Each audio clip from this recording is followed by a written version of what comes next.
আলাইকুম এভরিওয়ান, আমি ফাতেমা জান্নাত রাপা। এবার শহীদ সোহরাওয়ার্দী মেডিকেল কলেজে এমবিবিএস প্রথম বর্ষ অধ্যয়ন করছি। তো my first video was introductory video. আমি আমার সম্পর্কে বলেছি অ্যান্ড আমার চ্যানেলের উদ্দেশ্য বলেছি।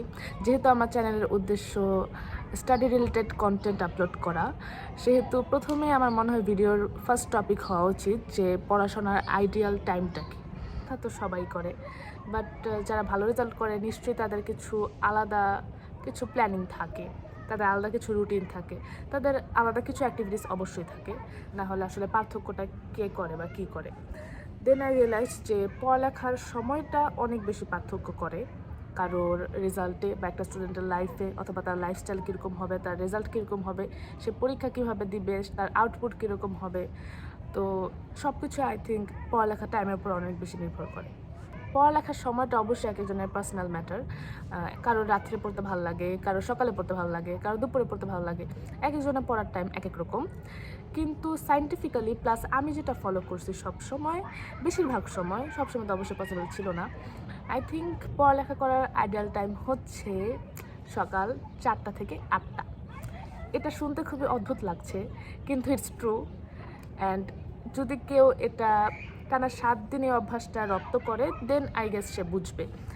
এখন আমি যদি বলি আমার ইন্টার লাইফে কোন সময়টা আমি রেজাল্ট সবসময় ভালো করছি, বা কোন সময় মানে টিচারদের বাসায় পারফরমেন্স আমার সবচেয়ে ভালো ছিল, অথবা আউটপুট আমার সবচেয়ে ভালো ছিল, দেন আমি বলবো যেই সময়টায়, যেই মাসগুলোতে আমি এই রুটিনটা ফলো করছি, মানে আমি সকাল 4টায় উঠে পড়তে বসছি, সেই সময় আমার আউটপুট সবচেয়ে ভালো ছিল, 100% ছিল। অ্যান্ড এটা এটা অবশ্য আমার মানে আব্বু আম্মু শিখাইছে, যেটা সত্যি কথা। মানে আব্বুর কথা অনুযায়ী সকাল সকাল উঠে পড়তে হয়, অ্যান্ড রাত্রে অনেক বেশি পড়তে হয় না, অ্যান্ড এটা সত্যি কথা, মানার পর বুঝছি আর কি। এখন বেশিরভাগ স্টুডেন্ট মানে 50% অ্যাবাভ স্টুডেন্টদের অবশ্যই একটা টেন্ডেন্সি থাকে যে আমি রাত্রে পড়া কভার করে নিব, সারাদিন আমি স্কুল কলেজে থাকবো, দেন প্রাইভেট টিউটরদের কাছে পড়বো, ব্যাচে পড়বো, কোচিং সেন্টারে পড়বো, দেন রাত্রে এসে আমার সব পড়া কমপ্লিট করবো, রাত যতটা বাচ্চা কমপ্লিট করতে, দেন আমি ঘুমায় যাবো, আবার সকালে উঠে সেম রুটিন আমরা দৌড়াবো। বাট এটা একদমই ফলপ্রসূ না। যদি আমি আর বলতেই হয় পড়ালেখা করার আইডিয়াল টাইম কি, এটা অবশ্যই 4টা থেকে 8টা। আমি বলি আমার রুটিনটা কীরকম ছিল, তাহলে তোমরা বুঝবে আই গেস যে আমি কেন এটার মধ্যে এত এমফাসাইজ করতেছি। কারণ আমি আমার মানে সব ব্যাচগুলো আমি এভাবে রাখছিলাম, মানে এটা আমার একটা স্ট্র্যাটেজি ছিল, সেটা অনেকে বুঝতো না, অ্যান্ড আমি শেয়ার করতাম। আমি কিন্তু এরকম না যে আমাকে জিজ্ঞেস করলে আমি বলবো না, আমার মানে হিংসা খুবই কম। মানে কেউ আমাকে যদি বলতো আচ্ছা সকালে কী কী পড়ছোস, কালকে রাত্রে কী কী পড়ছোস, তো নোটটা দেখি, নোট খাতাতে, আমি সবই দিয়ে দিতাম। মানে আমার মনে হয় না যে পড়ালেখার ব্যাপারে হিংসা করলে, অথবা কাউকে না দিলে মানে সে খারাপ করে ফেলবেন, কাউকে দিলে সে খুব তোমার থেকে ভালো করে ফেলবে, এগুলো কিছুই না। ঠিক আছে, যার যার পড়া তার কাছে। আমি তো বলতাম আমার গাইড, বই, নোট যা আছে সব নিয়ে এমনও তো অনেক কাহিনী হয়েছে, এটা যারা আমাদের নিচে তারা জানে। এমনও হয়েছে 1 মাস, 2 মাস, 3 মাস আমার নোট খাতা নিয়ে রাখছে, আমারও মনে নেই, তারও মনে নেই। তারপরে একদিন আমার হয়তো 3 মাস পরে ওই জিনিসটা আমি আবার পড়বো, দেখলাম আমার কাছে খাতা নেই, পাই না। তারপরে আমি আমার ফ্রেন্ডদের সাথে অনেক, আমার মনেও নাই কাকে দিছি, দেন সবার সাথে অনেক আলোচনা করে তারপরে মনে আসে আচ্ছা ওকে দিছিলাম। ঠিক আছে, তো এটা সত্যি কথা। মানে পড়ালেখার ব্যাপারে হিংসা থাকা উচিত না, ঈর্ষা থাকা উচিত। আমার মতো তো ঈর্ষাও থাকা উচিত না, কারণ কারোরটা কেউ নিতে পারে না, এটা সত্যি কথা। তুমি ভালো করে পড়ালেখা করলে তুমি এটার ফল পাবাই।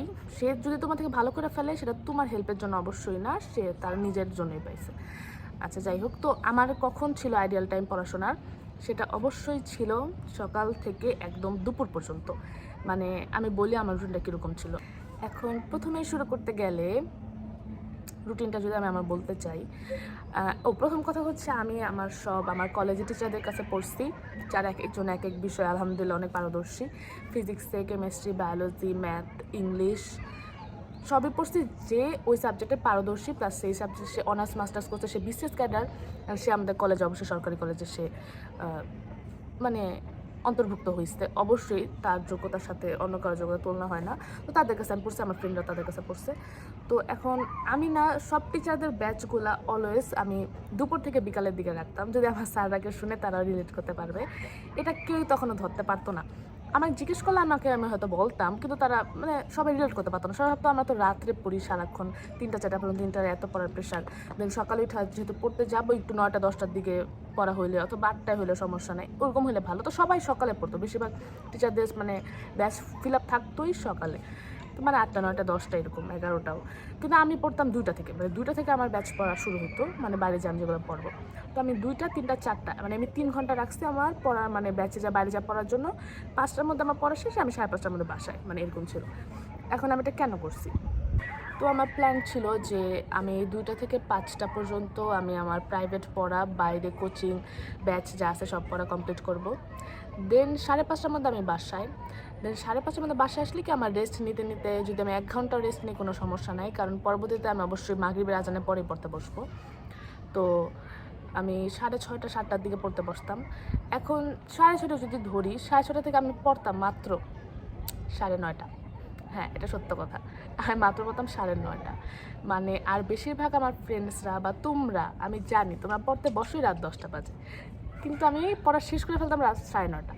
দেন আমি কী করতাম শোনো, দেন আমি রাত্রে একটু ফ্রেশ ট্রেশ হয়ে কিছু মানে শুয়ে পড়তাম, আমার আর কোনো কাজ নেই, পড়া শেষ কাজ নাই।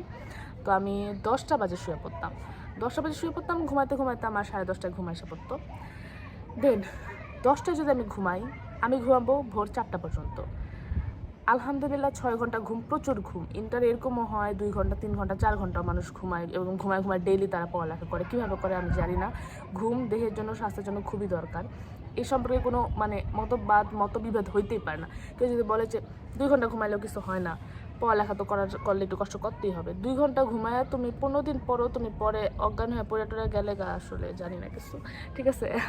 এখন হচ্ছে তো এরকম আমি 6 ঘন্টা পুরো ঘুমাইতাম ঠিকঠাকভাবে। দেন আমি 4টা বাজে ঘুম থেকে উঠতাম। দেন আমি পড়তে বসতাম 4টা বাজে। যখন সবাই বাসায় ঘুমাইতেছে আমি তখন উঠে পড়তে বসতাম, একদম ঠান্ডা পরিবেশ, চুপচাপ। দেন 4টায় পড়তে পড়তে 4:30 5টার দিকে আজান দিলে আমি নামাজটা পড়ে ফেলতাম। দেন হচ্ছে আমি আবার পড়তে বসতাম, মানে কোনো পড়ার টেবিল থেকে আর উঠা নেই। দেন পড়তে পড়তে পড়তে পড়তে ব্যাপারটা কি, অনেক সকালে ঘুম থেকে আসলে একটু ঘুম ঘুম লাগে, যদিও ফ্রেশ হয়ে আসলে আর ঘুম লাগে না, মানে মুখে পানি দেওয়ার পর একটু ঘুম ঘুম লাগে, লেজিনেস লাগে, কিন্তু তাও পড়তে পড়তেই কোনোভাবে দেখবা 8টা 9টা বেজে গেছে। 8টা 9টা বেজে যাওয়ার পর তুমি তোমার ব্রেকফাস্ট করলা। ব্রেকফাস্ট করার সময়ও আমি ব্রেকফাস্ট করার সময় মোবাইলটা নিতাম, মানে ওই 30 মিনিট আমি খাবো, 30 মিনিট ফোন দেখবো, শেষ। এরপরে এখন ফোন দেখার আমার যথেষ্ট টাইম ছিল। এখন হচ্ছে তারপরে আমি আবার পড়তাম, পড়তে পড়তে পড়তে পড়তে আমি হচ্ছে 12:30 পর্যন্ত পড়তাম, বা 1টা পর্যন্ত পড়তাম, এরকম হয়েছে 1টা পর্যন্ত পড়তাম। তো আমি পড়লাম সকালে 4টা থেকে 1টা, এ মানে কত ঘন্টা হইল?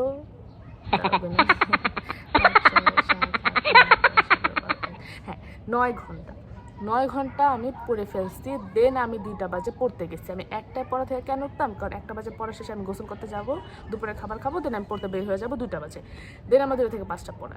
এখন কথা হচ্ছে, বলা ঠিক না, আমি আমার কলেজে ফার্স্ট গার্ল ছিলাম, কিন্তু স্কুলে অলওয়েজ আলহামদুলিল্লাহ। কিন্তু যে ব্যক্তি বা যারা ঘুম থেকে 11টা 12টা বাজে উঠা, দেন লেজিনেসে ফ্রেশ হইতে হইতে তারা 2টা বাজে পড়তে আসছে, তারা কি কখনো মানে আমার সাথে কম্পিটিশনে পারবে যে যখন তারা ঘুম থেকে উঠে আসছে 2টা বাজে পড়তে, আমি তখন সকালে 9 ঘন্টা পড়ে আসছি, ঠিক আছে? And it is so true. মানে আমার ফ্যামিলি সবাই দেখতো, মানে সকালেও সারাক্ষণ এভাবে পড়তে 12:30 পর থেকে যদি মাঝে মাঝে উঠে যেতাম, 30 মিনিট আগে ঘুমাই নিতাম, এই জন্য 12:30 বললাম। তো 12:30 অথবা 1টা উঠা গোসল করে রেডি হয়ে পড়তে যাবে, এটাই রুটিন। দেন 5টা 5:30 আইসা তখন 1 ঘন্টা 1.5 ঘন্টা শুয়ে থাকবো, ফোন টিপো, খাওয়া দাওয়া চিল করে আবার 6:30টায় বসবো, 9:30 পর্যন্ত পড়বো, দেন আবার 10টায় ঘুম। তো এই সাইকেল ছিল আমার 24 ঘন্টা, কারণ ইন্টারের 1.5 বছরে 5 বছরের সমান পরে, এটা আমরা সবাই জানি। তো এত কষ্টের পড়ার সময় এই রুটিনটা যদি কেউ ফলো করতে পারো, তাহলে আসলে আমার মনে হয় যে সবচেয়ে বেস্ট হয়। আর এটা কিন্তু সায়েন্টিফিক্যালি প্লাস ক্লিনিক্যালি প্রমাণিত যে রাত 10টা থেকে 2টা পর্যন্ত তোমার দেহে এরকম কিছু হরমোন সিক্রেট হয় যেগুলা দেহের জন্য খুব দরকার, উপকারী, মানে এগুলো সিক্রেশনের দরকার আছে। আর এটা কখন সিক্রেট হবে? যখন তোমার ব্রেন অ্যান্ড বডি রেস্টে থাকবে।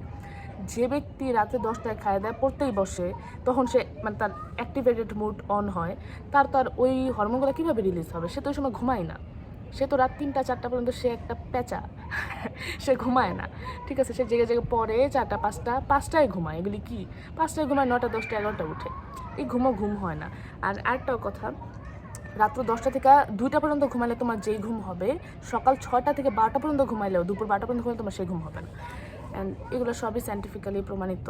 এখন আর কত প্রমাণ দেখাবো, এগুলো সত্য কথা। অ্যান্ড আমার লাইফে যেহেতু প্রতিফলন ঘটছে, এই জন্য আমি এত জোর দিয়ে বলতেছি। তো আমার মনে হয় যে সকালে পড়াটা আইডিয়াল টাইম। অ্যান্ড আরেকটা সার্ভেও আমি বলে দিই, এটাও প্রমাণিত, সকাল 4টা থেকে ভোর 4টা থেকে সকাল 8টা পর্যন্ত ব্রেন অ্যাক্টিভেটেড থাকে 100%, ব্রেনের অ্যাকিউরেসি 100%। অ্যান্ড দুপুরে 2টা থেকে সন্ধ্যা 6টা পর্যন্ত, দুপুর 2টা থেকে সন্ধ্যা 6টা পর্যন্ত ব্রেন অ্যাক্টিভেটেড থাকে 50%। অ্যান্ড রাত্রে তোমার যারা 9টা পড়তে বসো, 12টা 1টা পর্যন্ত পড়ো, রাত্রে 9টার পর ব্রেনের কার্যক্ষমতা থাকে 20%, কর্মদক্ষতা এফিসিয়েন্সি থাকে 20%। এখন 20% পড়া দিয়া তুমি 5 ঘন্টা পড়া যা কথা, আমি তো 100% পড়া দিয়ে 1 ঘন্টা পড়া একই কথা, বুঝছি। এই জন্য বড়রা যে বলে সকালের 1 ঘন্টা পড়া সারাদিনে 10 ঘন্টা 5 ঘন্টা পড়ার সময়, এটা সত্যি কথা। অ্যান্ড আমার লাইফে এটা আমি সবসময় প্রতিফলন ঘটাইছি। অ্যান্ড ইনশাল্লাহ মেডিকেল লাইফে যাইও আমাদের ক্লাস স্টার্ট হলে আমার এটা প্রতিফলন করার ইচ্ছা আছে, যদিও জানি না, কারণ মেডিকেলে অনেক সকাল সকাল ক্লাস থাকে বিকাল পর্যন্ত। তো আমি চেষ্টা করবো সকালে উঠে পড়ে তারপর ক্লাসে যাওয়ার। তো তোমাদের জন্য আমার এটাই সাজেশন থাকবে মেনলি, যে তোমরা অবশ্যই সকালে উঠে পড়ার চেষ্টা করবা, এই হ্যাবিটটা তোমার ফর্ম আপ করো। সামনে যাদের এইচএসসি পরীক্ষা, একটা হ্যাবিট ফরমেশনের জন্য টাইম হচ্ছে 7 দিন। 7 দিন তুমি একটা জিনিস যদি করো, তাহলে পরে 8ম দিন থেকে তোমাকে কেউ ডাকাও লাগবে না, অ্যালার্মও লাগবে না, তোমার ওই সময় চোখ খুলে যাবে। এটা নিয়ম। তোমার হাইপোথ্যালামাসে একটা আছে বায়োলজিক্যাল ক্লক, এটা আমরা জানি না, বায়োলজিক্যাল ক্লক। এই বায়োলজিক্যাল ক্লকটা কী করে, প্রতি 24 ঘন্টা পর পর ওই একই সময়ে একই জিনিস করার জন্য তোমার উদ্বুদ্ধ করে। হয়তো তোমার ক্ষুধা লাগতেছে, ওই একই সময় তোমার ঘুম আসতেছে, তাই না? মানে এই জিনিসগুলো কি 24 ঘন্টা পরপর নিয়ন্ত্রণ হয়, এটা বায়োলজিক্যাল ক্লক তোমার সারাদিন অ্যাক্টিভিটি নিয়ন্ত্রণ করে। তো তুমি 7 দিন তুমি যদি সকালে 4টায় উঠো, পর অষ্টম দিন তোমার কষ্ট লাগবে না, ওই হ্যাবিট ফর্মড আপ হয়ে যাবে তোমার ব্রেনে, ওইটা সেট আপ হয়ে যাবে যে না তুমি সকাল 4টায় উঠো, এরপর তোমার ঘুম আসবে না, তুমি ঘুম চক্ষু খুলে যাবে, তুমি দেখবা শুয়ে রয়েছো, ঠিক আছে? সেটা ফরমেশনে ট্রাই করবে। অ্যান্ড আমি শিওর তোমরা হেল্পফুল হবা, অ্যান্ড এটা তোমাকে অনেক লং রানে তোমার লাইফে তোমাকে হেল্প করবে, জাস্ট পড়ালেখা বা শিক্ষা জীবনে না, সকল ক্ষেত্রে। তো আমাকে কমেন্ট বক্সে তোমরা লিখে জানাবা যে কী সম্পর্কে ভিডিও দেখতে চাও। ইনশাআল্লাহ আমি ওই টপিক সম্পর্কে বলার চেষ্টা করবো আমার নিজের এক্সপিরিয়েন্স থেকে। অ্যান্ড অবশ্যই সবার জন্য শুভকামনা থাকবে। আমার চ্যানেলটা সবাই লাইক করবেন, সাবস্ক্রাইব করবেন, শেয়ার করবেন, অ্যান্ড অবশ্যই আমার ফেসবুক পেজটা লাইক করবেন, ফলো দিবেন। অ্যান্ড সবার জন্য শুভকামনা, আমার জন্য দোয়া করবেন। আল্লাহ হাফেজ।